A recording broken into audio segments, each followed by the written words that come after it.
अस्सलामुअलैकुम। हैशटैग सियासत के साथ मैं हूं फरवा वहीद। नाजरीन, एक जानिब पाकिस्तान और इंडिया के दरमियान श्रीलंका में कांटे का मैच पड़ा हुआ है और दूसरी जानिब पाकिस्तान में भी अखाड़ा सजा हुआ है, जिसमें हुकूमती पॉलिसीज अवाम को रगड़ा लगाने का कोई मौका हाथ से नहीं जाने दे रही। महंगाई अवाम को गुगली करा रही है, बिजली यॉर्कर से झटके मार रही है, डॉलर के बाउंसर्स अवाम के सर पर हथौड़ों की तरह बरस रहे हैं, जबकि पेट्रोल की फास्ट बॉलिंग भी अवाम की विकटें उड़ा रही है। बेरोजगारी, महंगाई और गैर यकीनी की टीम ने मिलकर अवाम को धो डाला है और अवाम अफराते ज़र के सामने कदम नहीं जमा सके। अगर महंगाई की परफॉर्मेंस इसी रफ्तार से बढ़ती रही और कोच ने हिकमत अमली बदलकर मईशत की बॉलिंग को कवर ड्राइव खेलकर पिस्पा ना किया तो अवाम फाइनल तक पहुंचने से कबल ही टूर्नामेंट से बाहर हो जाएंगे। महंगाई का जिन अपनी जगह, यहां आईनी बालादस्ती पर भी सवाल उठ रहे हैं। Chief justice of Supreme Court justice Umar Ata Bandial, जो कि 16 सितंबर को रिटायर हो रहे हैं, नए अदालती साल की तकरीब से खिताब में कहा कि एक साल में सुप्रीम कोर्ट ने रिकॉर्ड 23,000 मुकदमात निपटाने की कोशिश की थी कि ज़ेरे इल्तिवा मुकदमात 50,000 से कम हो सकें। चीफ जस्टिस ने कहा कि सुप्रीम कोर्ट को आईनी इश्यूज में उलझाकर अदालत का इम्तिहान लिया गया। सख्त इम्तिहान और माहौल का कई मर्तबा अदालत खुद शिकार बनी। जो वाकयात पेश आए उन्हें दोहराना नहीं चाहता, लेकिन इससे अदालती कारकर्दगी मुतासिर हुई। चीफ जस्टिस साहब जाने से पहले कुछ अहम केसेस के फैसले भी करना चाहते हैं। अगर उन केसेस के महफूज फैसले सुना दिए जाते हैं तो वो भी मुल्क की सियासत में हलचल मचाने का बाइस बन सकते हैं। दूसरी जानिब पीडीएम हुकूमत अपनी आईनी मुद्दत पूरी करने से पहले असेंबलियां तहलील करके जा चुकी, मगर जाते जाते ऐसे इकदामात कर गई है कि आम इंतखाबात होने का नाम ही नहीं ले रहे। आइन पर अमल दरामद करना चाहते हैं तो इलेक्शन एक्ट आड़े आ जाता है, और इलेक्शन एक्ट की जानिब जाते हैं तो आइन पीछे रह जाता है। सदर मुमलिकत इलेक्शन की तारीख देना चाहते हैं तो पता चलता है कि इख्तियार चीफ इलेक्शन कमिश्नर के पास है, और चीफ इलेक्शन कमिश्नर से पूछा जाता है तो नई हल्का बंदियों से पहले तारीख तय पाना जुए शीर लाने के मुतरादिफ है। अब इलेक्शन दिल्ली दूर अस्त, जबकि पीपल्स पार्टी अवामी राब्ता मुहिम शुरू कर चुकी है और chairman Peoples Party Bilawal Bhutto Zardari अपने वालिद आसिफ अली जरदारी के मौक़िफ़ के खिलाफ 90 दिनों में ही इलेक्शन की डिमांड कर रहे हैं और इत्तेहादियों पर इल्ज़ाम लगा रहे हैं कि वो डर कर इलेक्शन से भाग रहे हैं। हमने ना माजी में इलेक्शन से भागे हैं, ना आज इलेक्शन से भाग रहे हैं। हाँ, अगर हमारा चंद इत्तेहादी इलेक्शन से भाग रहे हैं तो उनको भागने दे। मैं अपना तमाम इत्तेहादी जमातों से यही बात करता आ रहा हूं कि अगर आप डरोगे आप मरोगे। और अफसोस की बात है, हमारे बाकी सियासी जो इत्तेहादी थे वो डर चुके हैं, वो खौफ ज्यादा है, वो बाई इलेक्शन से भागते हैं, वो बल्दियाती इलेक्शन से भागते हैं, अब शायद जनरल इलेक्शन से भागना चाहते हैं। जबकि पीडीएम के रूह नवाज जेयूआईफे के सरबराह मौलाना फजल रहमान का कहना है कि इलेक्शन से कोई और नहीं, पीपल्स पार्टी भागी थी, और अदम एतमाद के वक्त इलेक्शन से पीपल्स पार्टी ना भागती तो कब के इलेक्शन हो चुके होते। पाकिस्तान में मुआशी और सियासी अदम इस्तेहकाम पर बहस जारी है, जबकि भारत मकबूजा कश्मीर में इंसानी हुकूक की बदतरीन पामाली के बावजूद मई 2023 में G20 रुकन ममालिक का इजलास श्रीनगर में कराने में कामयाब हो जाता है, और मणिपुर रियासत में महीनों से जारी खूनरेजी और अमनो अमान की अलमनाक तरीन सूरत हाल के बावजूद अब सितंबर में भी दिल्ली में G20 इजलास कराने में कामयाब हो जाता है। भारत गुर्बत की इंतहा और गजाई किल्लत के बावजूद खुद को दुनिया की बड़ी मुआशी मंडी साबित करने और दुनिया भर के कारोबारी अफराद को अपने मुल्क में पैदावारी यूनिट्स लगाने और इंडिया के दिमागों को बड़ी बड़ी कंपनीज में आला ओहदे दिलवाने में कामयाब हो जाता है। भारत चांद पर कदम कदम जमा लेता है और सूरज की जानिब भी हाथ बढ़ा लेता है।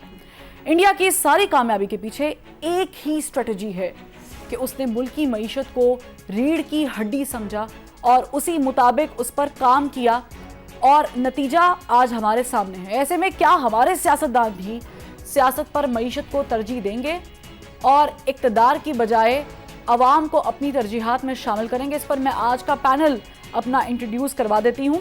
हमें ज्वाइन किया है इरशाद भट्टी साहब ने, सीनियर एनालिस्ट हैं। इनके साथ साथ सैयद अमीनुल हक साहब रहनुमा MQM पाकिस्तान और साबिक वफाकी वजीर भी रह चुके हैं, उन्होंने भी ज्वाइन कर लिया। मुफ्ती किफ़ायतुल्लाह साहब भी सीनियर रहनुमा JUI फे हैं, उन्होंने भी हमें ज्वाइन कर लिया। तीनों का बहुत शुक्रिया। भट्टी साहब, मैं आपसे छोटा सा सवाल कर लेती हूँ, मुझे बताएं कि ये छोड़ दें कि भारत कहाँ पर है, कहाँ चला गया, आज हम कहाँ खड़े हैं, मुझे बताएं हमसे क्या गलतियाँ हो गई और ये जो हुआ है, यानी हम आज मुआशी तौर पर कमज़ोर हैं और हमारा साथ वाला मुल्क मुआशी तौर पर आगे बढ़ रहा है। देखिए, सबसे पहले तो आपकी बात को ही आगे बढ़ाता हूँ कि एक तरफ पाकिस्तान और भारत का कांटेदार मुकाबला नहीं है, एक तरफा मुकाबला जारी है। कांटेदार मुकाबला हो जाए तो ये एक अलहदा बात है। आज वो बारिश बरस गई और आज तो बारिश बड़ी बर वक्त बरसी। लेकिन दूसरी तरफ मैं शुक्रिया अदा करना चाहूँगा आर्मी चीफ का और फ़ौज का कि उनका और माफियाज का कांटेदार मुकाबला जारी है। शुगर मिल्स मालकान 140 रुपए फी किलो चीनी पर आ गए हैं। ये वही चीनी है जो चंद दिन पहले 220 रुपए फी किलो बिक रही थी और बेची जा रही थी। और खुदा के लिए ये जो मुआहदा किया है पंजाब हुकूमत ने 140 रुपए फी, ये भी ज़्यादा है। इमरान खान के दौर में जब शुगर कमीशन ने रिपोर्ट पब्लिक हुई तो उसमें 38 रुपए फी किलो चीनी इनकी लागत थी। और अब अगर इसको महंगाई के तौर पर देखें तो 80 कर लें, 90 कर लें, 100 से ज़्यादा नहीं हो सकती। तो चीनी की असल मुनाफा समेत इनके साथ मुआहदा करना चाहिए 100 रुपए फी किलो। दूसरी तरफ डॉलर नीचे से नीचे आ रहा है। इस क्रैकडाउन की वजह से बिजली चोर अंदर हो रहे हैं, स्मगलरों और ज़ख़ीरा अंदोज़ों को पकड़ा जा रहा है। और ये रिपोर्ट भी आई है कि ईरानी तेल स्मगलिंग में 29 सियासतदान, 90 सरकारी हुकाम और 76 डीलर शामिल हैं। सालाना 60 अरब का नुकसान। और तीसरी तरफ जो हुंडी हवाला है उसके हवाले से 722 जो करेंसी डीलर्स हैं उनके खिलाफ भी क्रैकडाउन जारी है। तो अल्लाह करे ये इसका जो कुछ बताया जा रहा है इसका 50% भी हो जाए। और ये शॉर्ट टर्म है। आग लगी हुई है जो मुल्क को, रिकॉर्ड महंगाई, रिकॉर्ड बेरोजगारी, रिकॉर्ड गुर्बत की, उसका ये शॉर्ट टर्म है। मीडियम टर्म और लॉन्ग टर्म ज़ाहिर है सिविलियन इदारों को आप कदमों पे खड़ा करेंगे वो ही करेंगे, लेकिन ये शॉर्ट टर्म है। और इसके लिए शुक्रिया आर्मी चीफ और शुक्रिया फौज, और अल्लाह के नाम पे इनको ना छोड़िएगा। ये मुल्क माफियाज का मुल्क बन गया है, ताकतवरों का मुल्क बन गया है, पैसे वालों का मुल्क बन गया है। सही। दूसरी बात, आपने सबने सवाल किया कि भारत कहाँ है और 650 अरब डॉलर वाला ज़र मुबादला वाला भारत, जिसकी एक चीज़ हम डिस्कस ही नहीं कर रहे कि भारत ने पिछले 3 सालों में 10% गुर्बत कम की है। 10% उसके लोग गुर्बत से ऊपर आए हैं। भारत की ये दुनिया जज्बात की नहीं है, मफादात की है। भारत वो मुल्क है जो चीन, रूस और अमेरिका का मुश्तरका बिजनेस पार्टनर है। भारत वो मुल्क है जो सऊदी अरब और ईरान का मुश्तरका बिजनेस पार्टनर है। भारत वो मुल्क है जिसको काबिल जिक्र मुस्लिम ममालिक जो है सारे सिविलियन अवार्ड दे चुके हैं नरेंद्र मोदी को। और भारत चांद से सूरज और सूरज से IT और IT से शाइनिंग इंडिया। और हमारा क्या हाल है कि 9 महीने का जो स्टैंड बाई मुआहदा है, और भारत ने याद रहे कि 90 में बाय बाय कर दिया था IMF को। और हम स्टैंड बाई 9 महीने के मुआहदे में फंसे हुए हैं। मुफ्ती मुनीब और मुफ्ती पोपल जई साहब के चांद देखने में फंसे हुए हैं। और रिकॉर्ड गुर्बत, रिकॉर्ड महंगाई, रिकॉर्ड बेरोजगारी। और बताया जा रहा है कि वर्ल्ड बैंक हमें बता रहा है कि अफगानिस्तान की मईशत आपसे बेहतर है, अफगानिस्तान की करेंसी आपसे बेहतर है, और अफगानिस्तान की तरक्की आपसे बेहतर है। तो इसकी मुख्तसर करके इसकी वजह ये है, सिंपल सी वजह है कि इस शाइनिंग भारत की बुनियाद रखी थी मनमोहन सिंह ने। हमारे यहाँ कोई मनमोहन सिंह ऐसा नहीं आया कि जिसकी कोई बाहर 5 बर्रे-ए-आज़मों में मनमोहन सिंह की जायदादें नहीं थी, उसके पास मनी ट्रेल थी, जो कुछ उसका था उसने लूट मार नहीं की, करप्शन नहीं की, हड़प्शन नहीं की। हमारे यहाँ सबसे बड़ा मसला है करप्शन, और उससे बड़ा मसला है नाअहली। Exactly, but ये बड़ा अहम पॉइंट है, क्योंकि देखिए करप्शन रोकने के लिए आपको इदारे मजबूत करने पड़ते हैं, और अगर आपने इदारे मजबूत करने हैं तो आपको इलेक्शन चाहिए। आपको मैं चाहूंगी मुफ्ती साहब को भी मैं इदारे एक सिर्फ जुमला, इदारे क्यों कोई मजबूत करेगा? ادارے کیوں کوئی مضبوط کریں گے؟ ادارے صاف کریں گے مضبوط ادارے. You've got a point, بھٹی صاحب. میں چاہوں گی مفتی صاحب ایک جملہ صرف شوگر کمیشن میں ایک جملہ شوگر کمیشن میں جہاں اسد عمر سے عثمان بزدار، خسرو بختیار سے ہاشم جوان بخت، جہانگیر ترین اور سارے شامل تھے، وہاں یہ بھی شامل تھا کہ اسٹیٹ بینک، ایس سی سی پی اور ایف بی آر اور یہ سارے ادارے بھی اپنی ذمہ داری پوری نہیں کر سکے، کیونکہ آپ ذاتی ملازموں کو اداروں پہ بٹھا دیتے ہیں. اداروں کو آپ نے کھڑا ہی نہیں ہونے دیا. ایف آئی اے آپ کو وہ اچھی لگتی ہے جو مخالفین کو پکڑے، پولیس وہ اچھی لگتی ہے جو مخالفین کو پھینٹیاں لگائے، فوج وہ اچھی لگتی ہے جو آپ کے ساتھ یہی تو بات ہے نا بھٹی صاحب کہ this has to stop. عدلیہ وہ اچھی لگتی ہے جو آپ کے حق میں فیصلے دے. بالکل. مفتی کفایت اللہ صاحب سے بھی اس پہ موقف جان لیتے ہیں. مفتی صاحب، اگر آپ اداروں کو مضبوط کرنا چاہتے ہیں تو آپ کو ایک ایسی گورنمنٹ چاہیے جو عوام کے مینڈیٹ سے آئے. اب عوام آپ سے پوچھ رہے ہیں کہ الیکشن کب کرا رہے، کیونکہ الیکشن کے بغیر تو کوئی گورنمنٹ آ نہیں سکتی ہے. تو مجھے بتائیں کہ یہ جو الیکشن والا معاملہ ہے، آپ بتا دیں سر، آپ ایک بڑی جماعت کو ریپرزینٹ کر رہے ہیں، کہ الیکشن جو ہم ایکسپیکٹ کر رہے ہیں وہ آئین کے مطابق ہوں گے یا پھر الیکشن ایکٹ کے مطابق ہونے چاہیے؟ بسم اللہ الرحمن الرحیم. فروا ہمارے درمیان آئین موجود ہے نا. بالکل. اور یہ قوموں کے درمیان ایک میثاق ملی ہے اور مقدس دستاویز ہے. ہم مختلف خیال لوگ ہوتے ہیں، ہمارے جذبات الگ ہوتے ہیں، ہمارا کلچر، ہماری زبانیں الگ ہیں، تو یہ آئین ہمیں جوڑتا ہے. تو ہمیں نشیب میں بھی اور فراز میں بھی اور طوعاً بھی اور کرہن بھی آئین پہ چلنا ہوگا. تو آئین تقاضا کرتا ہے 90 دنوں کا، تو الیکشن کو 89 دنوں میں ہونا چاہیے، 88 دنوں میں ہونا چاہیے. ہماری جماعت آئین کے ساتھ کھڑی ہے اور ماں برائے آئین کسی کام کی ہم حمایت نہیں کر سکتے. اب اگر مسئلہ یہ الیکشن کا ہی ہے تو ٹھیک ہے، قوم کو موقع ملنا چاہیے اپنی قیادت منتخب کریں، وہ ٹھوس پالیسی بنائیں. اگر یہ چیز ہے تو اس کو 90 دن کے اندر قوم کو انتقال منتقل کر دینا چاہیے. تو ہماری جماعت کا یہ موقف ہے کہ آئین پر چلا. یہ جو بات سامنے آ رہی ہے کہ ظاہر ہے کہ الیکشن کمیشن نے اس کی تاریخ کا اعلان کرنا ہے، جو کہ ابھی تک پتہ نہیں ہے کہ کب ہوگے. انہوں نے حلقہ بندیاں کرنی ہے. میں اس پہ ظاہر ہے کہ امین الحق صاحب سے بھی سوال کروں گی، لیکن یہ تو الیکشن 90 دنوں کے اندر تو ہوتے ہوئے نظر آنا تو دور کی بات ہے. سمجھ بھی نہیں آ رہا ہے جس طریقے سے الیکشن کمیشن ایکٹ کر رہا ہے یا جس طریقے سے اس کو پروسیڈ کیا جا رہا ہے، اور جس طریقے سے بڑی بڑی جماعتوں کے موقف سامنے آ رہے ہیں. نون لیگ کا موقف سامنے آیا ہے کہ فروری سے پہلے الیکشن نہیں ہو سکتے. تو ایسے میں پھر مجھے بتائیں کہ اگر آئین ہی ہے ہمارے بیچ، تو آئین تو کہتا ہے کہ 90 دنوں میں کرائیں پھر الیکشن. دیکھا نا، آپ الیکشن کمشنر کی بات کرتے ہیں، یہ اتنا بڑا آدمی نہیں ہے قوم کے سامنے اور آئین کے سامنے. اگر ہماری عوام، سیاسی جماعتیں اور ہمارے ادارے ایک پیج پر ہوں تو پھر کون ہے جو الیکشن کمیشن اتنا طاقتور تو نہیں ہے کہ وہ ان کی بات نہ مانے. تو مفتی صاحب میں جسارت کرنا چاہوں گی، ابھی کیوں ایک پیج پر نہیں ہے اور کون کون ایک پیج پر نہیں ہے؟ تو پھر میں کیا بتاؤں، آپ تو اسلام آباد میں بیٹھتی ہیں، آپ کو زیادہ پتہ ہوگا. لیکن میں یہ کہہ رہا ہوں نا کہ ہم لوگ جمعیت علماء اسلام مولانا فضل الرحمان آئین کے ساتھ ہے اور 90 دنوں کے ساتھ. سر، سیاسی جماعتوں کا ٹیک ہوتا ہے، سیاسی جماعتیں سٹیک ہولڈرز ہیں. مجھے صرف یہ بتا دیں، زیادہ ڈیٹیل میں نہ جائیں، لیکن یہ بتا دیں کہ کیا سیاسی جماعتوں میں سے کچھ جماعتیں جو نہیں چاہتی ہیں کہ الیکشن وقت پر ہوں؟ دیکھو، یا تو مسلم لیگ نون کا کوئی آدمی نہیں بیٹھا ہوا، نہ ان کا کوئی موقف سامنے آیا ہے، اس لیے میں غائبانہ تو تبصرہ نہیں کر سکتا.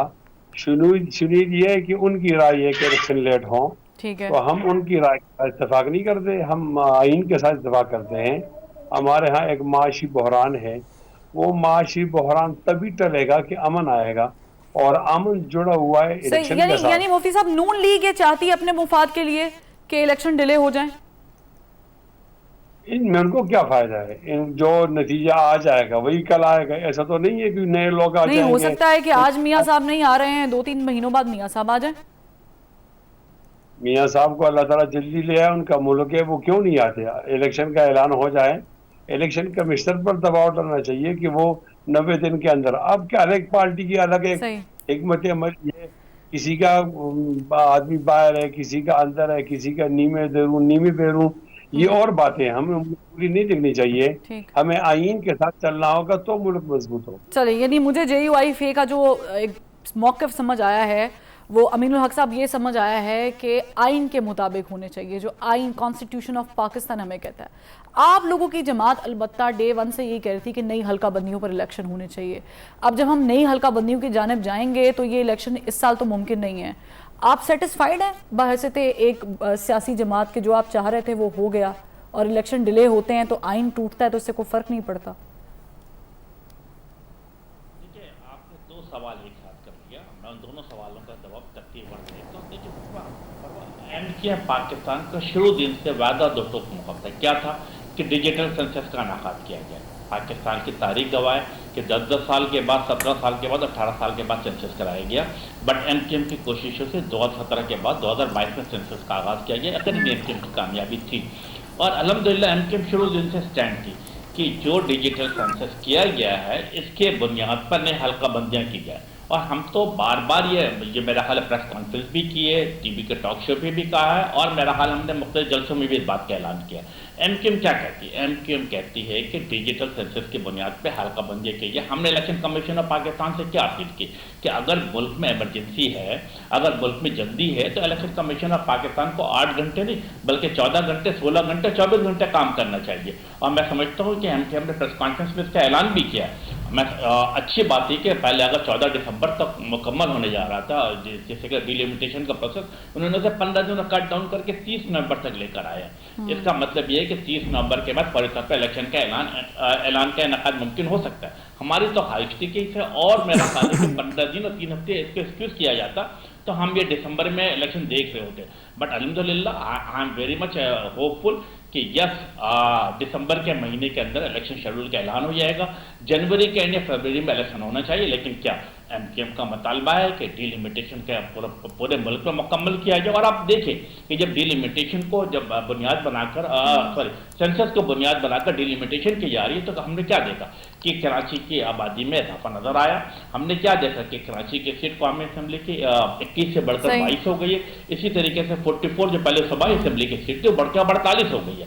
تو شہری سندھ جو جسے کہتے ہیں کہ پچھلے 15 سالوں سے پاکستان پیپلز پارٹی ایک کرپٹ نااہل اور پیش حکومت کے ساتھ ایک جسے کہتے ہیں کہ بڑے مشکلات میں گھری ہوئی تھی شہری سندھ کے، وہاں انہیں کچھ تو ریلیف ہوتا ہوا نظر آ رہا۔ ہاں دوسرے سوال جو آپ نے پوچھا کہ ایم کیو ایم آئین کے باہر جانا چاہتے؟ نہیں، ایم کیو ایم پاکستان کے آئین اور قانون کے دائرے میں رہ کر اپنی سیاسی جدوجہد کر رہی ہے، اپنی آئینی جدوجہد کر رہی ہے، جمہوری جدوجہد کر رہی ہے۔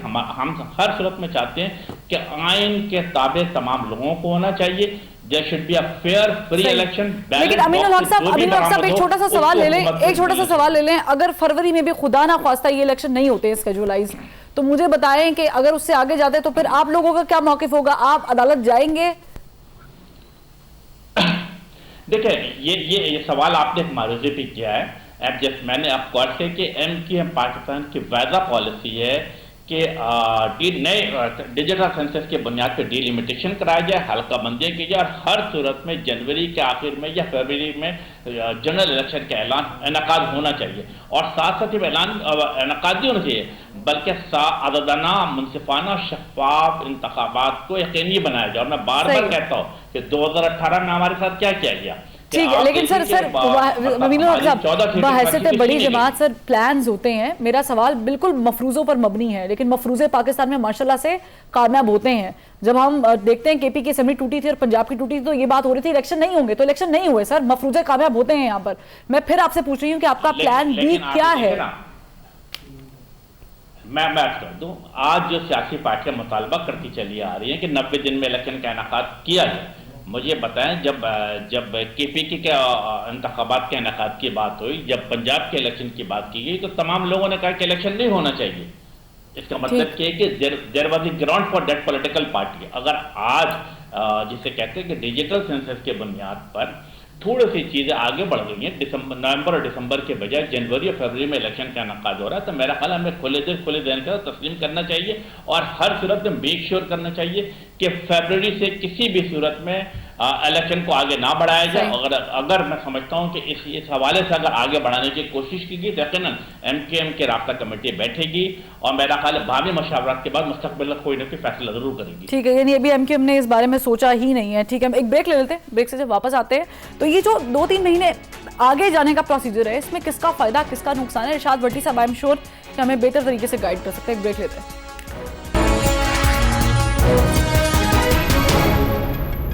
Welcome back. इरशाद भट्टी साहब, ये जो 2-3 महीने आगे हो जाएंगे, इससे क्या फायदा क्या नुकसान, और किसको फायदा किसको नुकसान?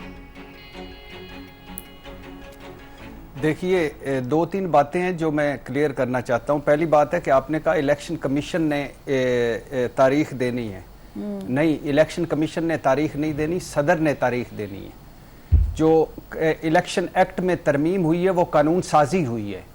आईनी तौर पर सदर ने तारीख देनी है, और आईनी तौर पर मौजूद है कि जब वज़ीर आज़म असम्बली की एडवाइस तो तहलील करने की एडवाइस भेजते हैं, सदर दस्तखत करते हैं, तो फिर सदर तारीख देंगे। अच्छा, तो लिहाजा इस कन्फ्यूजन को दूर कर लीजिएगा कि इलेक्शन कमीशन ने कोई तारीख देनी है या सदर ने तारीख देनी है।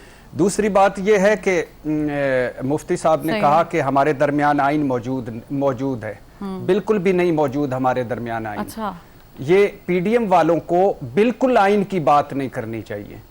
जो लोग मुश्तरका मफादात कौंसिल में ये कह के गए हैं कि इलेक्शन नई मर्दमशुमारी के तहत होंगे, उनको कोई हक नहीं पहुंचता अब ये बात करने का कि इलेक्शन 90 दिन में करवाएं। ठीक है। उस वक्त इनको नहीं पता था कि इलेक्शन 90 दिन के अंदर नहीं होंगे, अगर नई मर्दमशुमारी होंगी, हल्का बंदियां होंगी वगैरह वगैरह, लंबा हो जाएगा। दूसरी बात यह है कि जो केपी और पंजाब इलेक्शन से भागे हैं वो किस मुंह से आइन की बात करते हैं? आपने केपी और पंजाब के इलेक्शन से भागकर आइन तोड़ा है, आइन दफन किया है, जमहूरियत का जनाजा निकाला है, सुप्रीम कोर्ट का जनाजा निकाला है, पार्लियामेंट को तमाशा बनाया है, सिविलियन बालादस्ती और वोट की इज्जत को तमाशा बनाया है। अब आप हम पे फिर मुसल्लत हो गए हैं। अब बिलावल भुट्टो साहब को फिर याद आ गया है आइन 90 दिन के अंदर इंतखाबात। भाईजान हम बेवकूफ हैं, हम रोटी को लोची कहते हैं। भाईजान आपको यानी एक जरदारी साहब मिसाक मईशत पे बात कर रहे हैं, बिलावल भुट्टो कह रहे हैं कि नहीं आइन की बात करनी चाहिए, मुफ्ती साहब कह रहे हैं आइन की बात करनी चाहिए। कौन सा आइन भाई? किस आइन की आप मानते हैं?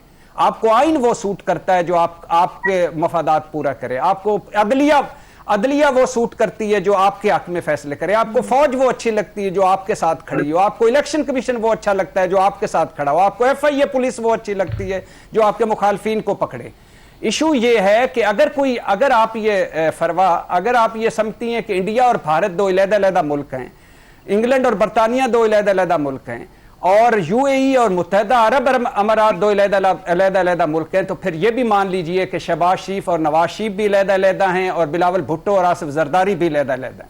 वरना ये इनके सारों के रस्ते एक हैं, मंजिल एक है, और तरीक़ाकार मुख्तलिफ है, मगर फुल स्टॉप कामे के तहत, बाकायदा प्लानिंग के तहत। अच्छा, इरशाद भट्टी साहब, मैं छोटा सा एक सवाल आपसे और कर लेती हूँ। वो ये कि आपने कहा कि सदर मुमलिकत ने आईनी लिहाज से डेट देनी है। अब सदर मुमलिकत की जो मुद्दत है उसमें तो वो तो पूरी हो चुकी है। तो मुझे बताएं कि मैं वैसे ज़ाहिर है कि आइन को बहुत ज़्यादा अच्छे तरीके से तो नहीं समझती, आप चूँकि बहुत ज़्यादा इन डेप्थ चीज़ों को समझते हैं, तो मुझे ये फरमाइएगा कि क्या अभी भी वो इस्तेहकाक रखते हैं, वो डेट दे सकते हैं, और फिर उनकी डेट की वक़्त क्या रहेगी? क्योंकि उन्होंने पहले भी डेट दी थी पंजाब वाले मामले में, तो हुआ तो उसका भी कुछ नहीं। देखिए ये फिर एक तरह से ये गलत प्रोपेगेंडा मुहिम चला रहे हैं। ये जो आइन को समझने वाले हैं वही आइन चीज़ों को गलत मलत कर रहे हैं। सदर मुमलकत मुंतखब सदर की मुद्दत होती है 5 साल। उसके बाद वो सदर रहते हैं तब तक जब तक नया सदर मुंतखब नहीं होता। कोई निगरान सदर नहीं है, कोई अबूरी सदर नहीं है, वो सदर मुमलकत हैं उस वक्त तक जब तक नया सदर नहीं आता। पहली बात। दूसरी बात यह है कि अब दो सामने आपके रस्ते हैं। एक रास्ता है ग्राउंड रियलिटीज, और जो आपकी पॉलिटिकल पार्टियां फैसला करके गई हैं वो है नई मर्दमशुमारी के तहत इलेक्शन। उसमें 90 दिन और आइन और कानून और जमहूरियत और सिविलियन बालादस्ती और वोट की इज्जत, ये हमें भाषण ना दें। अब ग्राउंड रियलिटीज ये हैं। अब सदर साहब को मेरा ख्याल है कि ग्राउंड रियलिटीज को सामने रखकर और इनकी पॉलिटिकल जमातों के फैसले को सामने रखकर तारीख देनी चाहिए, ताकि यह मुल्क जो पहले ही PDM अपनी 75 साल तारीख की बदतरीन हुकूमत भुगता कर मुल्क को सियासी, मुआशी, आईनी, अदालती बुरान में धकेल कर गई थी, अब मजीद बुरानों के हम मुतहम्मल नहीं हो सकते। खुदा के लिए ये लजीज मुनाफकत ना करें और हम पे रहम करें। ये 24 करोड़ 60 लाख लोग जानवरों से बदतर जिंदगी गुजार रहे हैं आपके इन्हीं टॉम एंड जेरी के खेलों से। सही है। मुफ्ती साहब, आप इस पर ज़रा कुछ ऐड करना चाहते होंगे, लेकिन मैं आपसे सवाल भी कर लेती हूँ साथ ही कि पीपल्स पार्टी, बिलावल भुट्टो जरदारी साहब कह रहे हैं कि जी डर गए हैं इलेक्शन से, तो मुझे बताएं कि वाकई आप लोग डर गए हैं? पहले आप एक पेज पे थे, अब आपके पेज मुख्तलिफ होते जा रहे हैं इलेक्शन के मामले पर, ऐसा क्यों है? फरवा में जरा आपका रिकॉर्ड तो करूं, हमारे बारे में नहीं कहा। यानी इलेक्शन का जो बड़ी पार्टी है ना वो नून है, तो नून के बारे में हमारा नाम अच्छा नहीं सर, नाम तो उन्होंने किसी का भी नहीं लिया, उन्होंने तो इत्तेहादी बोला था। तो आप कह रहे कि नून लीग को उन्होंने मुखातिब किया था? नहीं, मैं कुछ भी नहीं कहता, लेकिन हमारा नाम नहीं लिया।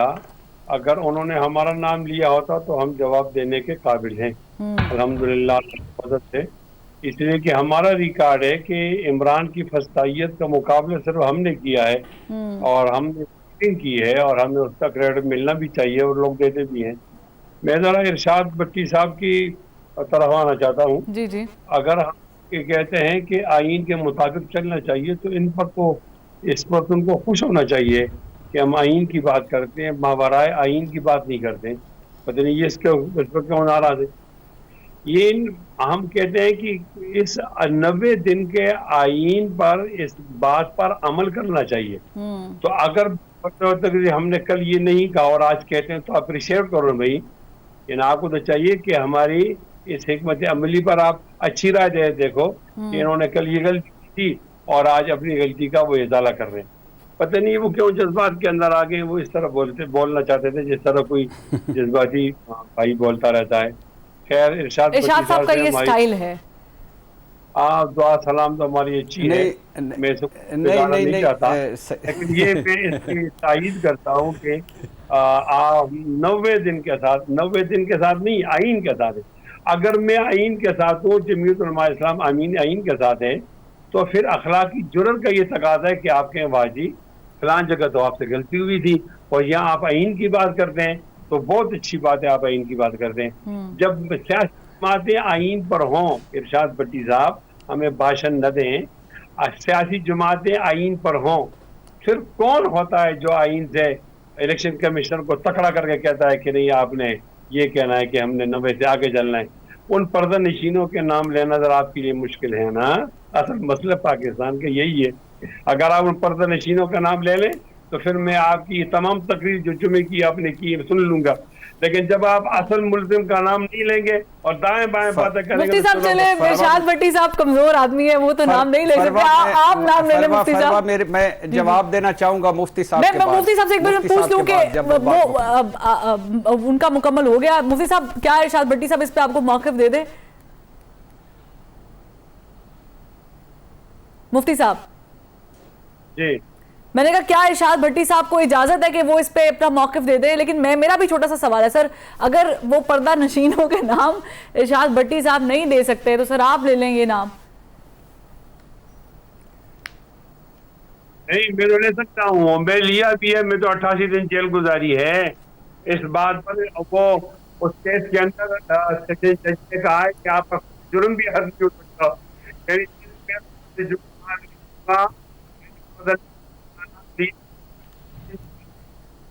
सही, ठीक, थोड़ा अंदर जाए, इनकलाबी बन जाए। सही, ठीक है। इरशाद भट्टी साहब, you wanted to add something? मुझे ब्रेक का कहा जा रहा है, एक ब्रेक ले लेते हैं, जब वापस आते हैं तो फिर अमीनुल हक साहब से भी कुछ सवालात हैं कि वो और पीपल्स पार्टी इतनी ज़्यादा इख्तलाफात हैं, कहाँ तक पहुँचे मामला, कुछ हुए सही कि नहीं हुए? एक ब्रेक के बाद।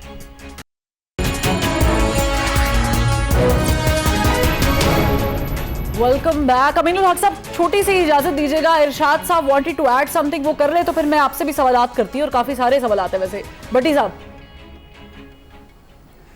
पहली बात तो ये है कि क्या मजे का लॉलीपॉप दे रहे हैं मुफ्ती साहब कि कल हमने आइन तोड़ा था, उस पर आप उसको छूजिए, आज हम आइन के साथ खड़े हुए हैं तो इस पर खुश हो जाइए। कल हमें सूट करता था आइन तोड़ना तो आप उसको नज़रअंदाज कर दीजिए, आज हमें सूट करता है आइन के साथ खड़े होना तो आप इस पे दाद दीजिए। कड़वा कड़वा थू थू, मीठा मीठा हप हप, ٹھیک ہے سر، کل بھی ہم آج آپ کے ساتھ کھڑے ہو جاتے ہیں. جہاں تک رہ گئی بات پردہ نشینوں کی، تو حضور بات یہ ہے کہ پی ڈی ایم نے، زیادہ لمبی مثالیں نہیں دوں گا، پی ڈی ایم نے 26 نکات پر 3.5 سالہ مہم چلائی اور ان کا 26 نکات تھے اصلی اور ودیع جمہوریت، کھوئے ملائی والی جمہوریت. پھر ہمیں آپ کے مولانا صاحب نے خود بتایا تھا کہ میں تو جنرل فیض حمید سے یہ ڈیل کر کے گیا تھا، دھرنے کال آف کیے تھے کہ اگلے مہینے عمران حکومت ختم کر دی جائے گی اور الیکشن ختم کرا دیے جائیں گے. تو حضور یہ کون سی سویلین بالادستی تھی، جمہوریت تھی، اور کون سی آئین پرستی تھی، اور کون سا انقلابی پن تھا، اور کون سا بھاشن تھا کہ جو مولانا صاحب آج ہمیں بتا رہے ہیں؟ یہ ہے آپ کی جمہوریت کہ ایک حکومت اس کے خلاف آپ کسی اور سے ڈیل کر رہے ہیں. پھر ہمیں آصف علی زرداری صاحب نے بتایا کہ فارمولہ بنانے والے کہتے ہیں کہ مجھے فارمولہ بنا کر دو، تو میں نے کہا پہلے ان کی چھٹی کراؤ. یہ کون سی تھی جمہوریت؟ پھر ہمیں خواجہ آصف آپ بتا رہے ہیں کہ نواز شریف صاحب اسٹیبلشمنٹ کی مدد سے باہر گئے. یہ ہمیں کون سی بھاشن دے رہے ہیں؟ اور آخری بات میری صرف آخری بات سن لیجئے. بات بنیادی طور پہ یہ ہے کہ جب آپ سمجھتے تھے کہ الیکشن ہونے ہیں اور یہ جعلی مینڈیٹ ہے، جعلی اسمبلیاں ہیں، تو آپ نے کیوں الیکشن نہیں کروائے؟ کیوں 3 کھوئے ملائی والی وزارتیں لے لیں؟ ڈپٹی سپیکر بھی آپ کا، ڈپٹی چیئرمین بھی آپ کا، مولانا قاسم بھی، گورنر بھی آپ کا، اور اب نکل کر آپ کہہ رہے ہیں کہ پیپلز پارٹی وعدے سے پھر گئی تھی. چلیں ٹھیک ہے، یہ کون سی ہے؟ ٹھیک ہے بھٹی صاحب، جو ہمیں آج آپ کہہ رہے ہیں کہ آپ اس کے تعریفیں کریں. اوکے بھٹی صاحب.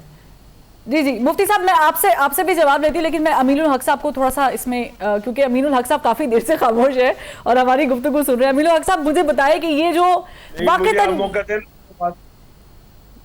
جی مفتی صاحب میں اس کے بعد آپ کی طرف ہی آؤں گی. امین الحق صاحب یہ جو ہم کہتے ہیں، اس کے بعد تو مزہ نہیں آئے گا، یہ ترکی سنانا چاہتا ہوں. ٹھیک ہے، نہیں آپ یہ سنبھال کر رکھیں، اس کے بعد ہم اس کو کنٹینیو کریں گے. شاہ صاحب بھی پیچھے ہٹنے والے نہیں ہیں. امین آصف کا جواب بھی میں آصف زرداری صاحب کے جواب نہیں دوں گا، اور میں خواجہ آصف کا، دونوں آصفوں کا جواب نہیں، وہ آپ اپنا ہی جواب دیجیے گا جو آپ کا جواب. امین الحق صاحب یہ جو معاملات ہیں سندھ میں، بالخصوص کراچی میں، ایک منٹ فروز ذرا، ایک ہی بات، اگر میری آواز آتی ہے تو یہ سن لیں کہ انہوں نے فیض حمید کی بات کی، تو ناراض نہ ہو اچھا بھٹی صاحب، وہ کون ہو گئے جنہوں نے تبلیغ کی بنیاد پر 2018 کے اندر عمران کو دلائی تھی؟ ٹھیک سیٹیں مانگ رہا تھا کہ مجھے 100 سیٹ دو، اس نے کہا تم 10 سیٹوں کے قابل ہو. انہوں نے اپنی کتاب انتفاعی اپلائڈ لائن، وہ کتاب میں سب سے پہلے پاکستان میں لکھا ہے. اب اس کو انہوں نے کان سے پکڑ کر وزیر اعظم بنا دیا. اب جب گن انہوں نے بنایا، فیض حمید نے بنایا، چاٹے کا کون؟ تو اس لیے ہم نے فیض حمید جو آپ نے بنایا ہے اس کو آپ ہی چاٹو، آپ ہی صاف کرو. اگر بالفرض و تقدیر 2018 کا الیکشن غلط تھا اور ہماری رائے صحیح ثابت ہوئی، تو پھر سارا گن ان لوگوں نے بنایا جس کا نام بھٹی صاحب لینا نہیں چاہتے. ہم آج بھی آئین کے ساتھ کھڑے تھے، ضیاءالحق کے مقابلے میں بھی آئین کے ساتھ کھڑے تھے، مشرف کے مقابلے میں بھی آئین کے ساتھ کھڑے تھے، ہم الحمدللہ پیپلز پارٹی مسلم لیگ کے مقابلے میں آئین کے ساتھ کھڑے. ٹھیک ہے مفتی صاحب، مجھے بریک کا کہا جا رہا ہے. میں امین الحق صاحب سے ہی اب آغاز کروں گی، کیونکہ ظاہر ہے کہ ہم کافی دیر سے بات چیت چل رہی ہے. امین الحق صاحب کا موضوع امپورٹنٹ ہے. ایک بریک لیتے ہیں پلیز. Welcome back. امین الحق صاحب، سندھ کے معاملے میں، خاص کر کے کراچی کے معاملے پر جو آپ کے اور پیپلز پارٹی کے اختلافات تھے، وہ تھوڑے سے کم ہوئے ہیں؟ ڈسٹنس کم ہوا ہے یا ویسے ہی ہے؟ دیکھیں، ایم کے ایم پاکستان پیپلز پارٹی کے ساتھ اصولی اختلاف کیا ہے؟ ہم بالکل واضح دو ٹوک الفاظ میں کہتے ہیں کہ پچھلے 15 سال سے پاکستان پیپلز پارٹی سندھ میں حکمرانی کرتی چلی آ رہی ہے. بٹ انفارچونیٹلی کیا ہے کہ شہر سندھ کے اوپر توجہ نہیں دیتی ہے. آپ اگر پچھلے 15 سال میں دیکھ لیں، 5 لاکھ لوگوں کو نوکری دی گئی. کراچی حیدرآباد کے عوام کو 5000 بھی نوکری نہیں دی گئی. اسی طریقے سے اگر آپ دیکھیں، لاہور کو دیکھتے ہیں، ملتان کو دیکھتے ہیں، پشاور کو دیکھتے ہیں، تو ہم کیا دیکھتے ہیں کہ ریپڈ ماس ٹرانزٹ وہاں پہ چل رہی ہوتی ہے، میٹرو چل رہا ہوتا ہے. لیکن کیا سندھ کی حکومت कराची में मेट्रो चलाने के काबिल हुई? यकीनन नहीं। क्या कराची के अवाम ये नहीं चाहते कि उनके बच्चे भी एयर कंडीशन बस में सफर करें? ऐसा हो नहीं सका अनफॉर्चुनेटली। तो एमकेएम का असली मौकफ है। एमकेएम आज बिलावल साहब ने जो बात की, बड़ी सियासी पार्टी के बड़े रहनुमा, शायद मैं एहतराम भी उनका करता हूँ, बट उन्होंने मैं समझता हूँ कि वो आफाकी दुनिया में रहते हैं, ख्याली दुनिया में रहते हैं। उन्हें पीपल्स पार्टी का माजी देखना चाहिए। 1970 से लेकर 2018 के इलेक्शन देख ले, मेरा ख्याल जब एमकेएम मौजूद भी नहीं थी 70 में, 77 में या 79 में लोकल गवर्नमेंट के इलेक्शन हुआ, उस वक्त भी कराची के अवाम, हैदराबाद के अवाम ने पाकिस्तान पीपल्स पार्टी को मुस्तरद किया, उनको नाकाम किया। और अब जब से पिछले 3 दहाइयों से ऊपर हो चुका, बल्कि 3.5 दहाइयों से, जब शहर में, शहरी सिंध में इलेक्शन हुए, कराची हो, हैदराबाद हो, मीरपुर खास हो, नवाबशाह हो, सक्कर हो, इन तमाम जगहों पर एमकेएम वादा कामयाबी लेती चली आ रही है। मैं समझता हूँ कि अब जो नई जिसे कहते हैं डिजिटल सेंसस हुआ, डिजिटल सेंसस के बाद जो डिलिमिटेशन होने जा रही है, इंशाअल्लाह ताला आप देखेंगे कि कराची में जो सीट अब 22 कौमी असेंबली की सीट हो गई। अल्हम्दुलिल्लाह एमकेएम पाकिस्तान जो 2013 में 17 सीटें जीतकर कामयाब हुई थी, इंशाअल्लाह ताला 2023 में भी आप देखेंगे कि कौमी असेंबली की 17 सीटें कराची से हम जीतेंगे। अगर 2023 में इलेक्शन हुए तो। अच्छा, मेरा एक और छोटा सा सवाल अमीनुल हक साहब, कि आप लोग जीडीए के साथ इत्तेहाद करने जा रहे हैं, आप बताएं कि क्या जीडीए के साथ हाथ मिलाने से आप पीपल्स पार्टी को कोऑर्डिनेट कर सकते हैं? देखिए फरवा, मेरा ख्याल है कि अगर एमकेएम के माजी को देखेंगे तो एमकेएम पाकिस्तान ने जब से एमकेएम की तश्कील हुई उससे लेकर आज तक कभी किसी सियासी पार्टी के साथ कोई पॉलिटिकल अलायंस नहीं किया। हाँ, हम लोकल लेवल के ऊपर कहीं ना कहीं पे हम एक दूसरे पे एतबार करते हैं और एक दूसरे को सपोर्ट करते हैं। कभी जीडीवाई के साथ भी किया, कभी फंक्शन लीग के साथ भी किया, जीडीए के साथ भी किया। तो मेरा ख्याल लोकल लीडरशिप के तौर पर हम हैदराबाद के लेवल पे, बदीन के लेवल पे, लाड़काना के लेवल पे या सक्कर और मीरपुर खास के लेवल पे अगर हम कहीं ना कहीं आपस में बैठेंगे, आपस में अलायंस करेंगे बड़े दुश्मन को रोकने के लिए। मैं समझता हूँ कि हमें अपने दोस्तों के साथ हाथ मिलाना पड़ेगा। और फिर आप देखती हैं कि सिंध के तमाम उन जगहों पर भी जहाँ एमकेएम हार भी जाती है तो वहां पे के 12,000 के 15,000 के 24,000 एमकेएम वोट लेती है। और एमकेएम अगर किसी के साथ अलायंस करते तो एमकेएम का फायदा नहीं होता। बल्कि जो लोग पाकिस्तान तहरीक इंसाफ भी पॉपुलर है, तो उसके साथ भी हाथ मिलाने का कोई है चांस? किसके साथ? Pakistan Tehreek Insaf, PTI sir, PTI. देखिए मेरा ख्याल है कि हम पीटीआई के साथ भी अलायंस में रहे, बट अनफॉर्चुनेटली जो 9 मई का वाकया पेश आया था, अच्छा, मैं समझता हूँ जिस तरह शहीदों के और गाजियों के मॉन्यूमेंट्स को नुकसान पहुंचाया गया, तो उनके साथ तो मेरा ख्याल है कि बज़ाहिर ऐसा नजर आता। बार बार मैंने कहा कि इमरान खान साहब रेड लाइन क्रॉस नहीं करना चाहिए, लेकिन जहां जहां उन्होंने रेड लाइन क्रॉस किया अब वो और उनकी पार्टी इसका खमियाजा भुगतती हुई नजर आ रही है। मैं समझता हूं कि आने वाले वक्तों में एमकेएम अपनी सिंध के अंदर जो सियासी पार्टियां हैं उनके साथ यकीनन बैठेगी, उनकी बात सुनेगी और जहां जहां उनको सपोर्ट कर सकते हैं बिल्कुल सपोर्ट करेगी। हमारा मकसद क्या है कि शहरी सिंध के अवाम के साथ जिसे कहते हैं कि जो माजी में ज्यादतियां हुई है, जो जुल्म हुआ है, जो उनको नौकरियां नहीं दी गई हैं, आज क्या है कि ना कराची के अवाम को पानी मिलता है, ना सीवरेज सिस्टम है, ना रोड सिस्टम है, ना ट्रांसपोर्ट है, ना नौकरियां हैं, तो ये कौन देगा? मैं समझता सिंध की हुकूमत में तब्दीली आएगी, एक मेरा ख्याल है शहरी सिंध की हुकूमत कायम होगी, तो मेरा ख्याल है कि इन नौजवानों को भी नौकरियां मिलेगी। जब हम इन शहरी सिंध की बात करते हैं तो मेरे लिए लड़काना में रहने वाला, बदीन में रहने वाला, दादू में रहने वाला भी मेरा भाई है। हम बराबरी की बुनियाद पर तमाम लोगों को लेकर आगे चलेंगे। सही, ठीक है अमीनुल हक साहब, आपने ज़ाहिर है कि अपना मौक़िफ़ पेश किया, लेकिन ये इलेक्शंस में देखना पड़ेगा इरशाद भट्टी साहब कि क्योंकि मेरे पास वक्त कम है, मैं इसको समअप करने की तरफ आती हूँ कि कौन सी पार्टी फिर इल्हाक करेगी या इत्तेहाद में जाएगी या नहीं जाएगी, क्या वाकई ये चूचू का मुरब्बा तो नहीं हो जाएगा? इरशाद भट्टी साहब, 16 सितंबर करीब है और जो चीफ जस्टिस ऑफ पाकिस्तान है उमर अता बंदियाल जो करंट है, वो ज़ाहिर है कि सुबुकदोश हो जाएंगे जिम्मेदारियों से। आप समअप करें उनका ये पूरा टेनोर, तो कैसे समअप करेंगे? चीफ जस्टिस उमर अता बंदियाल एक कमज़ोर जज साबित हुए। अच्छा, उन्होंने आइन तोड़ने वालों को और सुप्रीम कोर्ट के फैसलों को रद्दी की टोकरी में फेंकने वालों पर ना तौहीन अदालत लगाई, ना तौहीन आइन लगाया, और उन्हें तौहीन अदालत भी लगानी चाहिए थी, तौहीन आइन भी लगाना चाहिए था। उन जिन्होंने सुप्रीम कोर्ट के सर्विंग जजेस की तस्वीरें चलाई जलसों में, सियासी जलसों में, उन्हें उन पर तौहीन अदालत लगानी चाहिए थी। जिन्होंने बिना फरांजिक, बिना तस्दीक किए जिस वज़ीर दाखिला ने प्रेस कॉन्फ्रेंस की एक ऑडियो पर, उन पर तौहीन अदालत लगानी चाहिए थी। इलेक्शन कमीशन फैसले में है सुप्रीम कोर्ट के कि आईनी खिलाफ वर्जी का मुर्तकब हुआ, गवर्नर केपी आईनी खिलाफ वर्जी का मुर्तकब हुआ, दोनों के खिलाफ कार्रवाई होनी चाहिए थी। सवाल ये पैदा नहीं होता कि वो अगर तौहीन अदालत लगाते तो कोई आता या ना आता, वो फैसला देते तो कोई उन पर इम्प्लीमेंट करता या ना करता।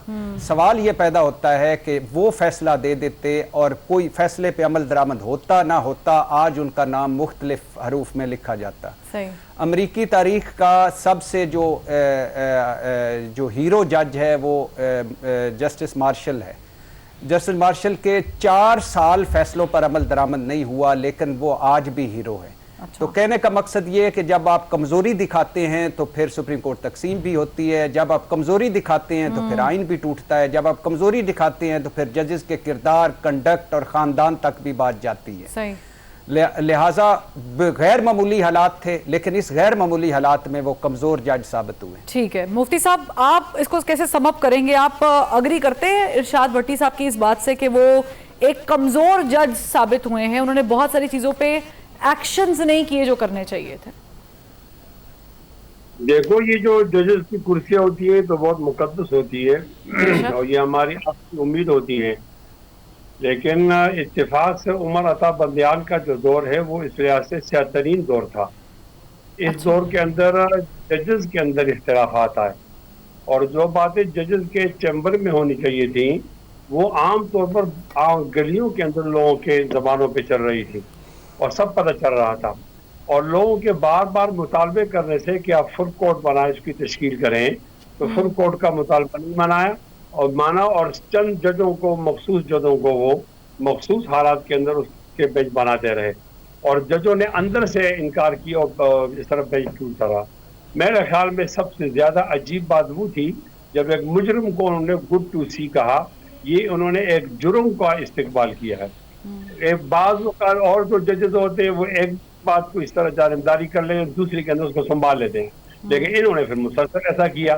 फिर बीवी का मौसर होना और सास का मौसर होना और भाइयों का मौसर होना और एक पार्टी के लिए बहुत ज़्यादा आगे चला जाना और ये कि वो एक पार्टी रहनुमा अगर वो जज की बात नहीं मानता तो भी उसको बहुत ज़्यादा रिलीफ देना और सहूलतकार के तौर पर जाना। मैं तो समझता हूँ कि उमर अता बंदियान वो पीटीआई चेयरमैन के सहूलतकार थे और वो जज का हैसियत नहीं थे। उनको जज कहना वो जजेस की तौहीन है। इनका जो दौर है वो स्याह दौर के तौर पर याद किया जाए। अच्छा, आप कह रहे हैं कि इनका दौर जो है वो स्याह दौर के तौर पर याद किया जाएगा। मिलो हक साहब, आपका क्या ख्याल है कि वाकई इतने बाइस्ड रहे हैं वो? हाँ, मेरा ख्याल है कि हमें अच्छे लफ्ज़ों के साथ याद करना चाहिए। यकीनन मेरा ख्याल है जैसे उमर अता बंदियाल साहब का जो दौर था, मेरा ख्याल है कि कमज़ोर जज साबित हुए हैं अपने पेशे के मुकाबले में, जैसे गुलजार के मुकाबले में, और इनके कमज़ोर फैसलों के बिना पर मेरा ख्याल है जजेस आपस में तकसीम भी हुए। हमें फ्यूचर की तरफ भी देखना चाहिए। हमें इस बात की उम्मीद रखनी चाहिए कि आने वाले जो जस्टिस फायजीसा होंगे मेरा ख्याल है कि एक मजबूत फैसला करेंगे पाकिस्तान के आइन और कानून के दायरे में रहते हुए। वो तमाम फैसले जिससे पाकिस्तान के अवाम को, पाकिस्तान के मुल्कों को और सबसे बढ़कर पार्लियामेंट की सुप्रीमेसी के लिए, जमहूरी रवायत को कायम और दायम रखने के लिए जो फैसला होगा, यकीनन फिर लोग उनके साथ भी खड़े होंगे। ठीक है, यानी आपका रद्द-ए-अमल जो है वो मिला जुला है कि हमें उन्हें अच्छे अल्फाज में रुखसत करना चाहिए। लेकिन नाज़रीन, यहाँ पर सवाल ये है कि जब हमें इक़्तिदार मिलता है, बहुत शुक्रिया इरशाद भट्टी साहब आपका भी, मुफ्ती साहब आपका भी बहुत शुक्रिया, साहब आपका भी बहुत शुक्रिया, तो क्या हम उस इक़्तिदार का सही इस्तेमाल करते हैं? कायद-ए-आज़म मोहम्मद अली जिन्ना को हमसे बिछड़े काफ़ी बरस बीत गए, ज़ाहिर है कि उनकी बरसी भी हम मना रहे हैं, लेकिन कायद-ए-आज़म मोहम्मद अली जिन्ना ने इक़्तिदार हासिल करके अवाम के नाम कर दिया। उनकी ज़िंदगी से यकीनी तौर पर हमें सीखने की बहुत ज़रूरत है। आई होप कि मुझ समेत आप और हमारे हुक्मरान और इदारों में बैठे हुए तमाम लोग छोटी बड़ी पोजीशंस पे, हमारे बच्चे, हमारे बड़े, हमारे बुज़ुर्ग, उसको एक मिसाल के तौर पर समझें और याद करें कि जब आपको इक़्तिदार मिलता है या कोई ताकत मिलती है तो उसका मतलब ये होता है कि आपने अवाम की खिदमत करनी है। अल्लाह हाफ़िज़।